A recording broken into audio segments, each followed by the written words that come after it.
Great is thy faithfulness, O Holy Mother. So meron tayo sa mga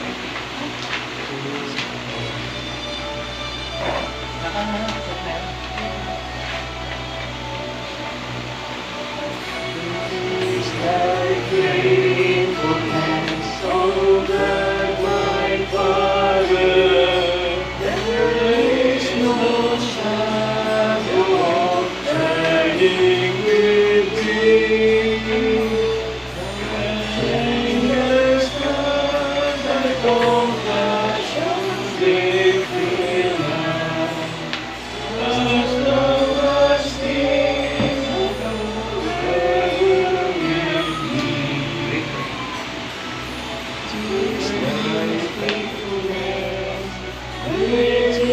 thy faithfulness, morning by morning, new mercies I see. Oh, I am even I am not provided. Great is thy faithfulness, Lord, unto me. Springtime and harvest, sun, moon, and stars in their courses above. Joining all nature in manifold witness, mercy and love. Great is thy faithfulness, great is thy faithfulness. Morning by morning, new mercies I see. All I have needed, thy hand hath provided. Great is thy faithfulness, Lord, unto me. last stanza. One more sin and deep endure. Light on their presence to cheer and to guide. Strength for today and bright hope for tomorrow. Blessings on mine with 10,000 beside. Great is thy faithfulness, great is thy faithfulness. Morning by morning, new mercies I see. All I have needed, thy love hath provided. Great is thy faithfulness, Lord, unto me.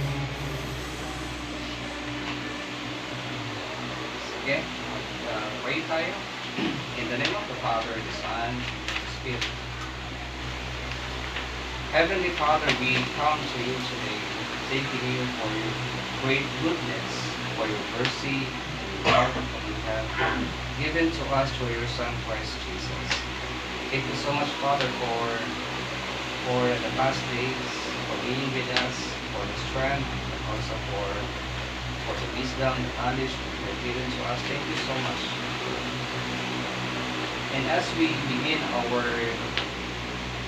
our devotions today, we ask you, Father, that you would bless this home and also bless our body and soul, and also bless your word. Be with us and gives us knowledge and wisdom so that all the words that we will hear from you today will give nourishment for our soul, so that we can continue the task, Father, that you have entrusted to us. And also we ask you that you forgive all the sins that we have committed. In the name of Jesus, this is our prayer. Amen. In the Father, the Son, and the Holy Spirit.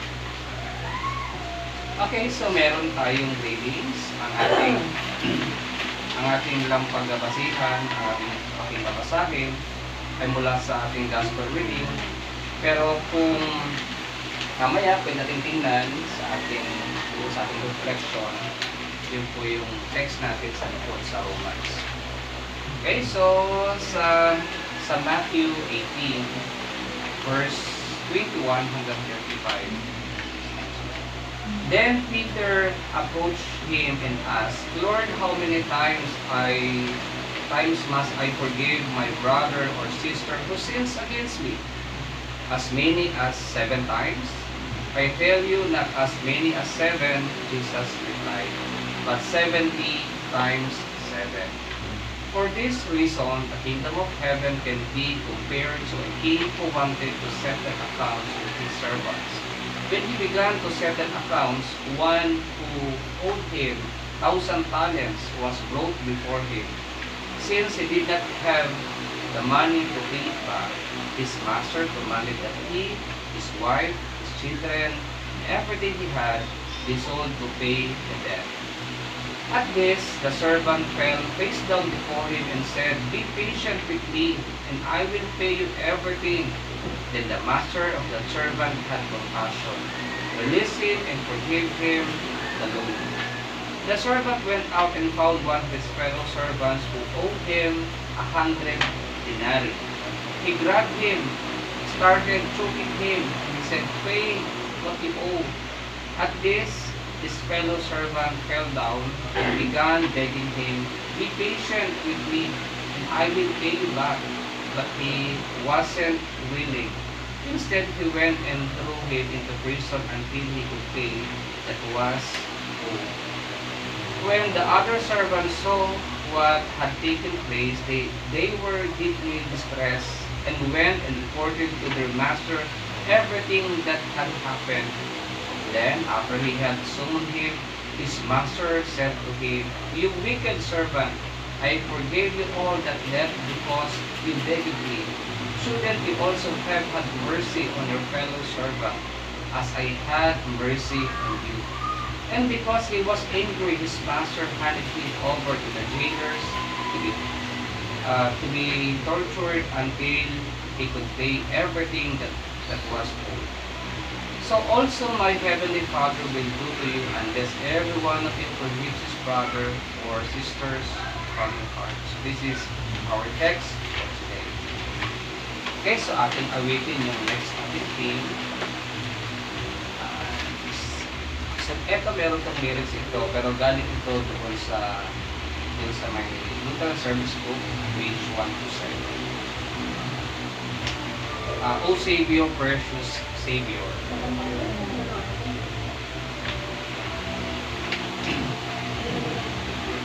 Savior, precious Savior, who has he love, O name of life and favor, all our nations love. We worship thee, we bless thee, thee, O Christ, we sing.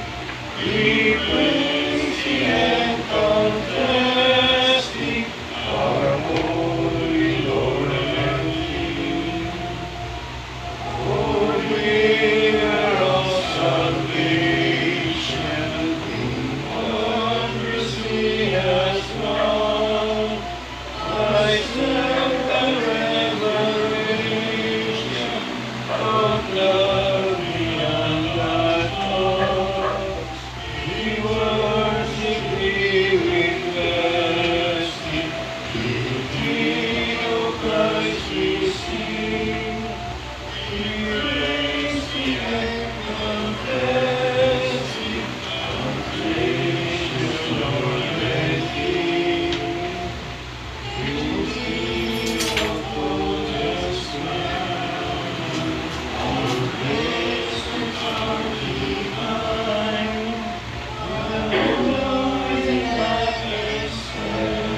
we praise thee and confess thee, our Lord is Lord and King.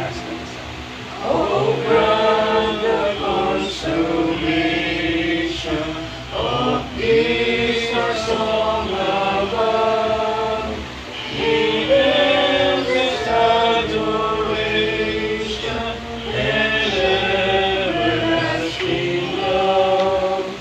Then shall we praise and bless thee, where perfect praises ring, and evermore confess thee, our Savior and our King. So, good morning everyone. So, ang ating text ngayon ay hango sa Mateo 18. Kailan yung panahon na dumating sa punto ng buhay mo na para bang ayaw mo nang magpatawad?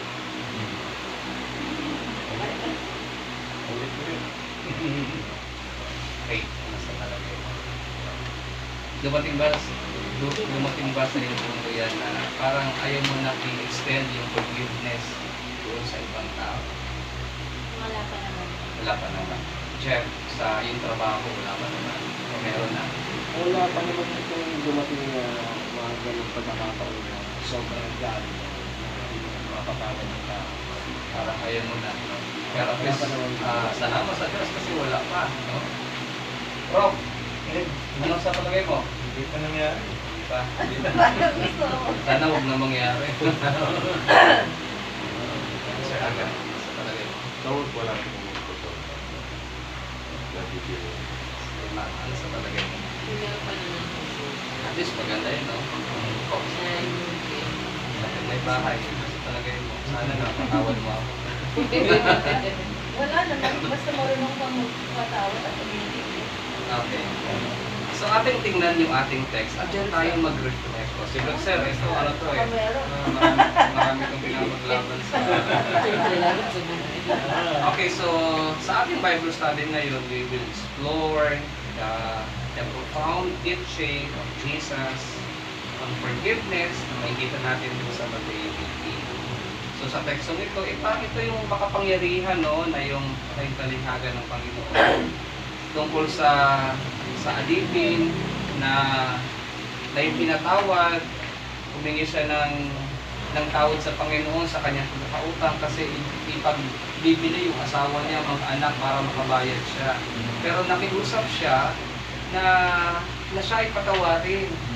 Pagkatapos nahabag naman yung hari sa kanya, kaya pinatawad yung kanyang kasalanan. Pero, nung pagkagaling niya doon sa hari, nakita niya yung may utang sa kanya. Inyong tingnan yung sabi doon sa mga sumunod ng mga talata, no? Na parang ang sakit, no? Yung parang pinatawad siya, pero siya hindi niya na extend yung pagkapatawad sa iba. Okay? So atin munang balikan yung chapter 18, verse 21 hanggang 22. Kasi merong tanong si Peter eh. Ano ba yung question niya? Based sa verse 21 hanggang 22. Meron ba kayong nakitang tanong ni Peter na yung magandang pag-isipan din natin? Ano yung kanyang question niya? So sabi ni Peter, no? Nagtanong siya sa Panginoon, Lord, how many times I forgive my brother or sister who sins against me? Sabi niya, 7 beses po ba? Actually, yung 7 is a perfect number. No, para kay Peter, hanggang doon lang. Pero pagka wala na, pasensyahan tayo. Diba? Pero ano yung reply ni Jesus sa kanya? Sa verse 22.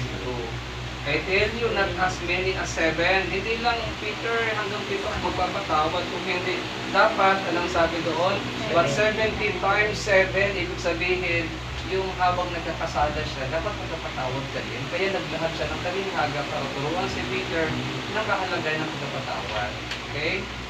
So, balikan natin yung Lord's Prayer. Diba? Merong bahagi doon na yung ating binagasan. Saan yun?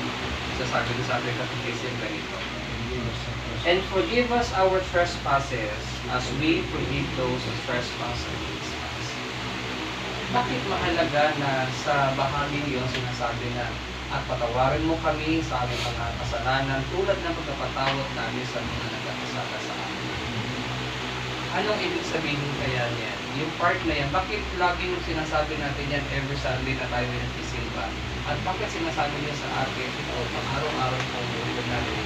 Na yung pagkapatawad pala ay bahagi na ng buhay Kristiyano, di ba? Kasi yung pagkapatawad hindi yan sa atin eh. Hindi yan sa atin, bigay yan ng Diyos, di ba? Katulad ng pagbibigay niya dun sa servant, ang bigay ng tawad, pinatawad siya. Pero inaasahan din, nagpapatawad din siya. So yung question doon ay, anong ibig sabihin nun? And forgive us our trespasses as we forgive those who trespass against us. Okay, so sabi, we pray in this petition that our Father in heaven would not look at our sins or deny our prayer because of them. We are neither worthy of the things for which we pray, nor have we deserved them, but we ask that He would give them also us by grace, for we daily sin much and surely deserve nothing but punishment. So, we too will sincerely forgive and gladly to do good to those who sins against us. See? So, ibig sabihin pala, kung hindi ka karapat-dapat kasi dapat habang lang dumating sa'yo. Pero tinatawad ka ng Diyos, so walang dahilan para hindi ka rin tatawad sa kapwa na nagkasala sa'yo. O depende sa bigat ng kasalanan nila, yung pagkapatawad natin. Sir Alan, depende sa nagawa. Ano sa palagay nila? Depende rin ba sa yung ang tawag doon yung parang sa doon sa lalim o sa kasalanan, no? Kahit siguro kasi naman mo eh, si Lord din napatawad tayo, so sino ba naman tayo para hindi patawad ko? Kaya lagi sa akin dito, kasalanan siya yung isang tao. Kasi yun yung Lord, ang ginawa niya sa mga dito. So, kailan mo kung tinatawad si Aga sa kasalanan sa araw-araw ba pinapatawad mo? Literal po. Literal. Oh. Kaya parang hindi, kahit sabihin natin na, kasi sa reality naman, minsan nakakainis ka na pagka, yan, personally, pag na offended, pag nainis ako sa ibang tao, parang nakakaano na, Parang ayaw ko tampan kasi may, kasi kumakalimutan yung ginawa ko, kasi nakakainis.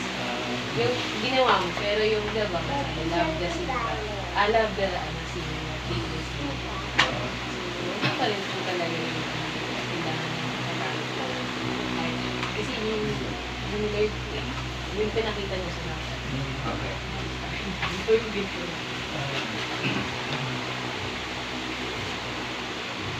So, atin tingnan yung doon sa may verse 23. Kung papaano inilahad ni Jesus yung about sa doon sa may unforgiving servants. So, ating inarawan yung senaryo ng talinghada at pagkatapos, ano ba yung pinaka-mensahe niyan para sa atin? Diba? So, ano yung napansin ninyo? Pinatawag ng hari yung may utang sa kanya, di ba?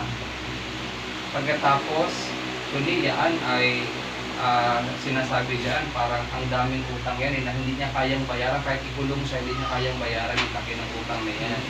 So, pero ano yung ginawa niya? Sabi niya na sa verse 24, di ba? When he began to settle account, one who owed 10,000 talents, who brought before him, since he did not have the money to pay it back, so his master commanded that he, his wife, his children, and everything he had be sold to pay the utang. Bigat lang eh. Eh lahat mawawala sa iyo para makabakit ka lang ng utang. Diba minsan ganyan naman talaga, di ba? Minsan pag pinutang, minsan lubog na nga yung tao para kuhan na appliances niya. Diba? Nakabayad siya na. Lahat ng ayun. Kasi nag-witness ko yan eh. Kasi nung ako'y nasa Medocena noon, ako ay naka-assign doon as a missionary pastor din doon. After nag-graduation ko sa La Union. Meron kasi apartment doon. Tapos pag di nakabayad, kinukuha yung gamit. Diba? For example, naalis na siya, tapos meron siya remaining utang. Para at least nakabayad siya, kuha yung suka, kuha yung rent. Siyempre, pag alis naman ng tao, wala na siyang madala kasi nahatak na yung gamit niya dahil doon sa utang niya. Parang kung i-reflect natin ito, parang sinasabi ng Panginoon na, oy, sige, yung lahat-lahat sa'yo, ipagbili mo na para makabayad na. Gusto ko. Pero ano inyong tingnan? Ano yung pakiusap niya? No? Ano yung pakiusap niya yung sa may master? Sa verse 26. Ano yung ginawa ng servant na maraming utang? Diba nagmakaawa siya eh. Siguro yung mukha niya talagang totally nakasubsob yan sa lupa. Ano, diba? Sabi niya at least, the servant fell face down before him and said, "Be patient with me, and I will pay you everything." Nakabag yung master, diba? Tapos yung ba yung compassion niya, sabi yung compassion, parang hindi ka handang tumulong sa isang tao. Kasi nagmakaawa siya, tapos pinakawalan siya, pinatawal sa kanyang mga loan, sa kanyang utang. Pero ang masakit, tinitingnan sa susunod na mga verses. Diba? At this, his fellow servant fell down. Diba? Nakita niya yung may utang sa kanya eh. Diba? So pinatawad siya, pagkatapos nakita niya may utang sa kanya, ano yung ginawa niya? Sinong gaban niya eh. Diba? Tapos, inyong tingnan yung sinabi doon, yung parang, yung sinabi niya sa master, ito rin yung sinabi nung taong may utang sa kanya, na nagmamakaawa. Sabi niya, "Be patient with me, I will pay you back." Pinakinggan ba niya sa palagay niya?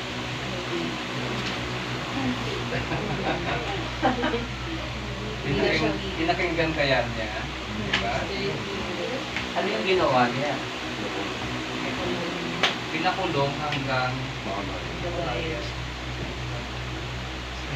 sakit yun eh. Hindi na masakit na part.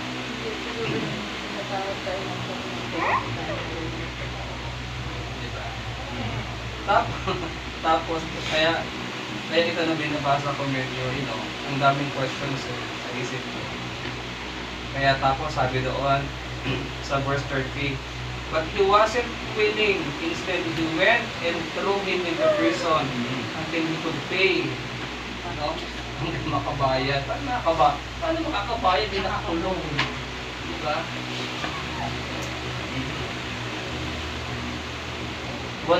When the other servants saw what had taken place, they were deeply distressed and went and reported to their master everything that had happened. So, nireport siya. Tapos nakarating sa master kung ano yung ginawa niya. Diba? Tapos ano yung nangyari? Pinatawag uli siya. Pero, yun na yung point na yun. Diba? Sinabihan na siya, ikaw. Diba? Pinatawad kita eh. Tawad kita sa laki ng utang mo. Sa laki ng kasalanan mo. Diba?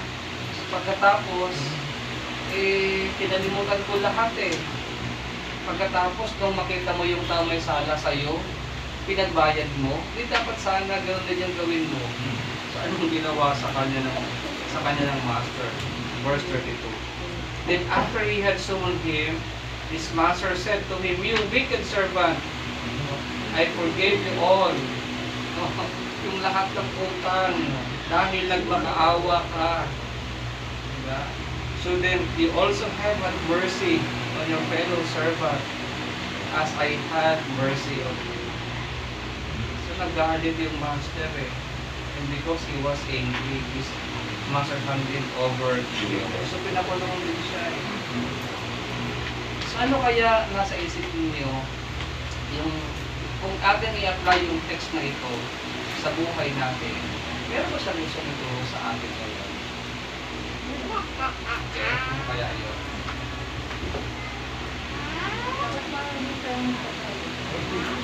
So matungkol tayo pag-awa. Pero paano kaya yung literal na utang? Lalo pag walang yung isusugod ito. Para nakakabuhay yung utang ngayon. Ay! Subuhin ka sa bahay. Sa Bible kasi, in terms of utang, sinasabi naman doon na at least sana 5% na income na interest. Pero kung wala siyang kakayahan na makabayad, wala siyang kakayahan na makakuha ng pera kailangan niya, sinasabi naman doon ay bigyan mo na lang. Pero sa pagbibigay mo, do it secretly. Huwag mo nang ipagmayabang ka sa marami. Kasi alam naman ng iyong Diyos kung ano nasa langit. Yung ginagawa mo ng bigay at ang Diyos na di mo nakikita o bibigay sa iyo, may mga bagay na Kaya sinasabi doon, well, kung talagang utang, siguro magandang tingnan. Kung utang siya, dapat sabihin utang. Kasi utang yun eh. Pero kung ito ay bigay na lang. Pero kung alam mo na wala naman siya kakayahan na makabayad, bigyan mo na lang. Hindi man yung kasing laki ng inaasahan niya, pero yung kaya mo na ibigay, ma-extend mo lang yung tulong sa kanya, siguro ay malaking bagay na yun. No? Pero siguro yun ay sa utang, pero kung siguro patawad, medyo mahirap yun. No? Sinasabi natin dyan, yung kasing forgiveness, kapag natapos na siya, di ba? Pag natapos na siya, at pag may tuldok na, hindi na dapat balik-balikan yun. Kasi napatawad na yun. Di ba? Kasi kung magpapatawad man tayo ng kasalanan, dapat yung bago, hindi yung ikaw dati, tapos na nga siya eh. Hindi na, di ba? Kasi tapos na siya, napatawad na siya, dapat ang sinasabi natin, yung mga kasalanan niya na ngayon ginawa niya. Okay? Kasi tapos na eh. Ano pa pag-uusapan doon? Bakit kailangan pag-ibalik siya na paulit-ulit? Okay? Walang closure. Kasi nga, Sana po, Pastor, yung paulit-ulit na kasalanan pare-para. yun nga, pagka kasi Pinatawad, tas ginawa ulit. same lang naman yung Same kasalanan kasalanan doon. pa. No? Kapag same din naman yung kasalanan na nagaganap, siguro maganda magtanong, anong dahilan ng paulit-ulit na ginagawa yung same mistakes? Yung same sin. Diba? Eh, napatawad ka na sa ganito eh. Tapos napatawad ka na ulit sa ganong bagay ulit. Ganun pa rin ito sa kanan mo. Sabi ng Hebreo, hindi ko maalala yung one specific verse. Sinasabi doon na parang nawawalang kabuluhan yung kamatayan niya para sa atin. At minsan niyang inihandog yung buhay niya para sa atin. So kung gano'n, ay parang winawalang kabuluhan natin yung ginawa ni Christ at sa cross to save pa rin natin mistakes. Actually, si Peter, after Peter denied Jesus, diba, 3 times, sin yun eh. Pero he asked forgiveness sa Diyos. Diba, humingi siya ng tawad. Si Judas, humingi rin naman siya ng tawad eh. Pero hindi siya actually masip kasi nawalan din pala ng kalatayan niya. Nung time, pinagkanulog niya na yung Panginoon. So talagang mahirap yan kasi, di ba, yung parang yung baso na binagsak mo, pag binuto mo yan, meron ng lamat yun eh. Sa atin, mahirap yun. Di ba? But when Jesus died on the cross, ano yung nakikita niya yung mga tao umako sa kanya, yung nagpaano sa kanya, yung mga taong lumura sa kanya, yung mga taong sinipa siya. Pero ano yung sabi niya, yung kanyang doon sa cross, sabi niya, Father, forgive them. Sa kabila ng ginawa niya na well, pwede niyong sabihin, hindi niyo na si Jesus. Pwede niyong sabihin mamaya, kapalitan ko.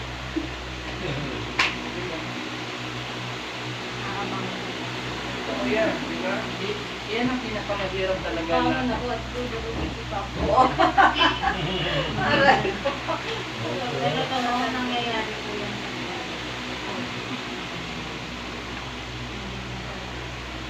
Kaya yung doon sa part ng Lord's Prayer, kung ang Diyos ay naging mahabagin sa atin, katulad ng Master doon sa ating text, wala ka namang talagang marireceive kung hindi punishment. Pero pinatawad ka rin ng Panginoon. Pero inaasahan yung pagpapatawad mo, hindi yung hanggang 7 beses lang dapat. O, ipapagawa na yun. Kapag ikaw nakaliba na, kapag mo sa sa binilang ba ng Jesus yung ating mga kasalanan? Kaya nga tayo pag tayo confess, di ba, actually yung sa Lutheran Church, meron din tayo confession. Katulad ng yung ginagawa ng Roman Catholic Church ay nakumpisal sila. Di ba? Pero, yung kinukumpisal natin, yung mga kasalanan alam lamang natin. Hindi tayo yung malabalik na tayo. Yung mga kasalanan napatawad na, tapos tayo, ang mahalaga yung alam mo kasalanan mo sa araw. At pagkatapos, pag tinatawag ko ng Diyos, di ba, sinasabi ng pastor yung every Sunday, ako bilang isang tinawag. Yan yung ating text reading last Sunday. Yung na-mention doon, yung doon sa Office of Faith. Na once na pag pinatawad din ng pastor sa lupa, marang pinatawad na rin yan ng Diyos sa akin. Sabi doon, ako bilang pag tinawag, hindi talaga report sa kanan ng Diyos. Pinapatawad, ako sa kanan ng Ama ng mga hindi, ginamit ng Diyos yung pastor para dumating sa atin yung forgiveness. So sa atin ngayon, inaasahan din na darating din yung pagkapatawad sa iba. Diba?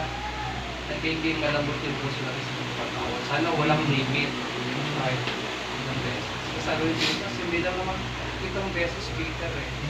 Kung di 75, 7. Nasa palagay din. Ang hirap din. Ang hirap nun, di ba? Yun ang sa part natin. Actually, yung ating forgiveness, hindi natin minsan napupuno tayo. Minsan, sabi nga, kung mata sa mata, ngipin sa ngipin. Kung ano yung ginawa mo. Diba, gusto mo rin gawin sa kanya. Kapag sinaktan ka, gusto mo rin siya nasaktan eh. Pero, na sinabi din si Jesus na kapag sinangkat ka sa kabila, bigyan tayo kaliwa. Ang hirap yung point na yun. Meron bang question? Ano sa palagay din yung text na yan? Applicable ba? Applicable pa rin siya hanggang ngayon.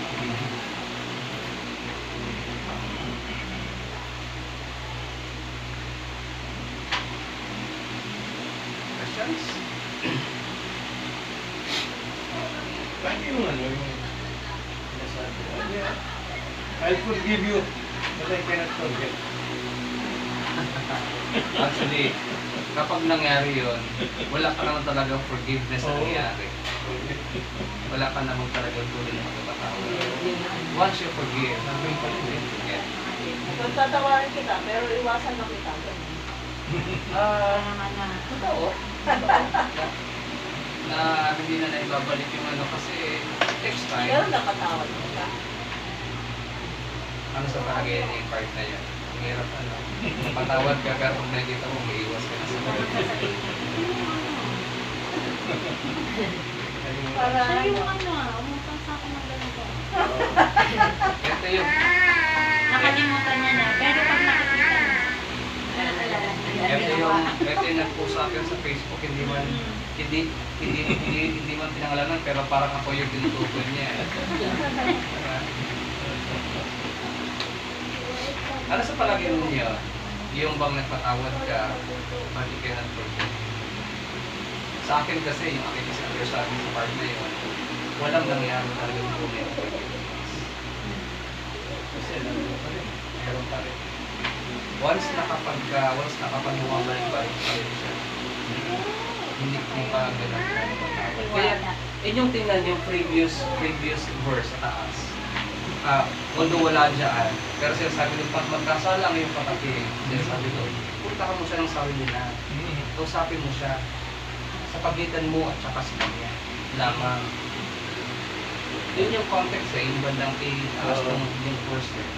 Kapag hindi siya maniwala magdala ka ng witness, 2, 3. Pag hindi pa rin, sama ka pa ng mas marami. Para mas, you know, mapakinggan nila kung ano yung usapan.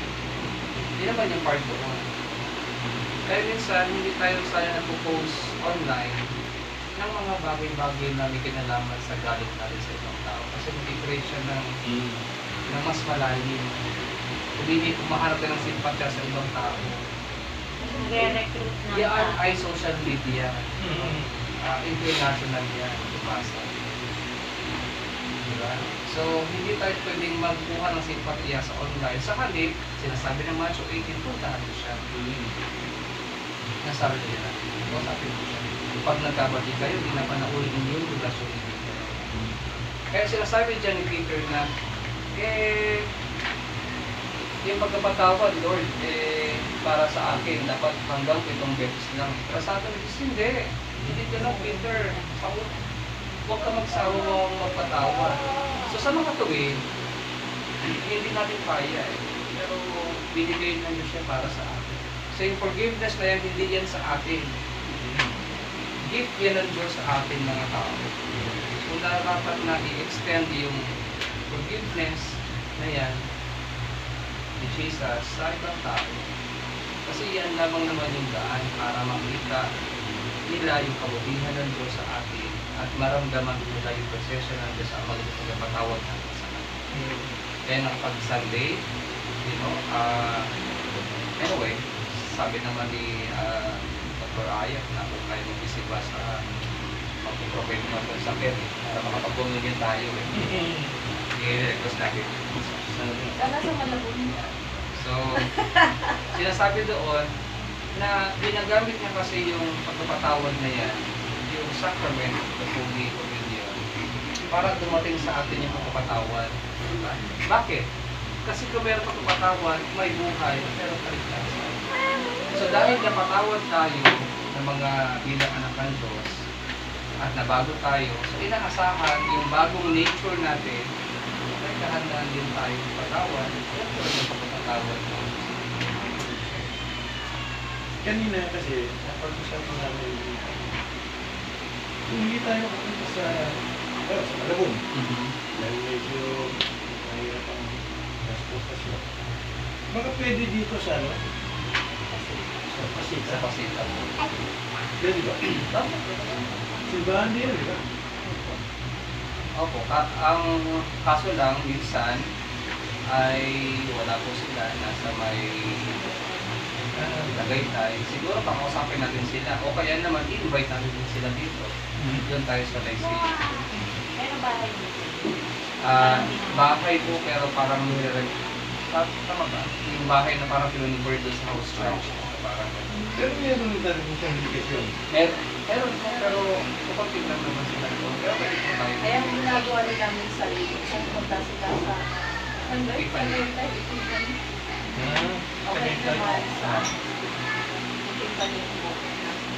Hindi kasi, ano ba, mahalaga yung communion. Sabi ko nga, kahit sana once a month. Kapag din lang po tayo mag-ano. Pero kung magpapahiram naman si chairman ng sasakyan, Pwede po sa ano, pwede naman po Hindi sa Bethel na. Sa Bethel, okay, sa Manako, depende naman sa atin. Pero nag-invite kasi si Pastor Dan sa October, dun sa may kanyang simpasity. Natribute naman.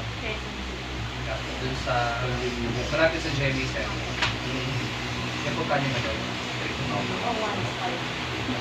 Yun yung sa mga yung JB7, tapat nun. ano ba kung kasya niya? Reformation. Edi, October na. baka magbigay siya ano ng sakyan. Siguro sa kanilang reformation o invite si Pastor. Kasi sabi naman yan, dito natin. Kung yan tayo, pwede naman tayo mag-asaan yan. Pwede Pero tayo last, ano ng ba? buwan. Sana meron ngayong September na to. Pero siguro kausapin natin mag-reformation. Yan naman. Pero yun nga, kailangan mo lang yan. Mahalaga yung ano eh, mahalaga yung communion eh. Imagine ako, iniisip ko eh. 3 years. Kita na lang ako communion eh. Or maybe there was once a time na Pasko, nakapag-nakawin mo. Pero huwag mo nang kailangan mahirap. Gusto ko nila mag-try magpamilya medyo sa place. Hindi naman nag-isa. Saka isa pa, medyo malaki ang pamasahe. At least once a month kaya. Ako, Tayo? Yun po yung sabi ko, sa one isama natin sila Murphy. I-follow up ko kasi anong ilang Sunday ngayon? Second? Third Sunday na. Third Sunday ngayon? Sunday. Practice yung sa last Sunday. Yung last Sunday. Dalawa tayo Divine ko na lang kasi siya naman Kasi ang ako din practice. gusto kong pamilya. Kasi, to be honest, yung work ko kasi, hindi ako pwedeng magbigay ng communion kasi ako ay district missionary. Yun aking designation dito. Kasi wala akong church. Pero, kapag na-extend, for example, na-invite ako ng Sunday sa isang simbahan at ako'y mag-officiate ng service, pwede ako magbigay ng communion trumpet kasi na-i-extend yung call doon sa tinawag na pastor kasi congregation yung nag-ano. Tama. Pero pagkatapos nun, hindi ko na ulit pwede kasi doon lang sa araw na yun. So for example, ako yung mag-preach, ako yung mag-communion, pwede yun sa araw na yun. Pero kung sa daily basis, every Sunday dito, yes, ganun yung ating okay, kasi yung call doon sa pastor sa church na yan na i-extend doon sa ating pastor na gusto nyo mag-invite sa okay. Sige, so hanggang dyan muna tayo. So, for our closing hymn, we will be singing our last hymn. Yung sa last part, yung Now I Belong to Jesus. Yeah. Dahil doon sa forgiveness na yan ng Panginoon sa kanyang mercy, tayo man ay pag-aari.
Dakila po namin Diyos, nagpasalamat po kami sa kabutihan mo sa amin, sa paano po ninyo kami dito po nakalipas ng buong gabi. Salamat po sa panibagong umaga na ito sa kalakasan ng katawan at sa salita ng pagkapatawad na napakinggan namin sa inyo. Kapasalamat po kami, Panginoon, sapagkat sa dami ng kasalanan namin ay patuloy mo po kami pinapatawad at walang sala mo kami sa amagitan ng ginawa ng Jesus para sa amin. Tunay, Panginoon, na mahirap kami magpatawad sapagkat kami ay may hangganan ng pagkapatawad namin katulad ni Pedro.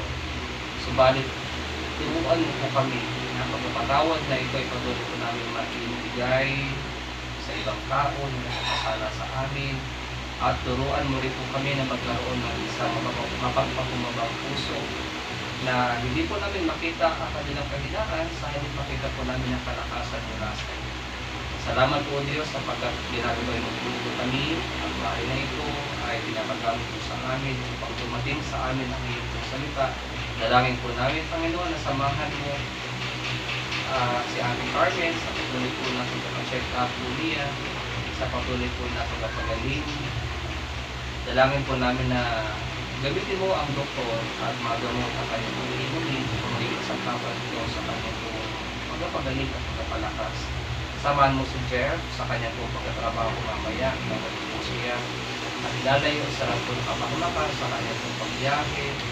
Samahan po sa Panginoon kasama din si Kate at kanyang mga anak, si Brock sa kanyang po pagtuturo sa school, sa kanyang po pag-ministry, bilang family, bilang resident malabang, samahan mo po siya.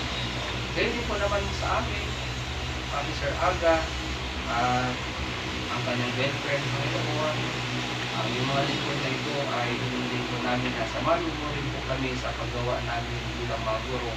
At maituro din namin si Jesus sa mga bata upang sila man ay makakilala sa iyo at maranasan po nila ang pag-ibig mo sa kanilang Panginoon. Kaya sa maghapong ito, gabayan po ninyo kami at ingatan at ito po patuloy po na magbibigay sa amin ng kalakasan upang magawa namin ang mga trabaho na ipinagkatiwala mo sa amin. Ito ang dalangin. Kita ng Jesus, yung anak at kasama mo at ang Espiritu Santo ay isang Diyos sa iyon at pakilanman mula hanggan Maya naman at ang Espiritu Santo. So, happy Sunday everyone. So,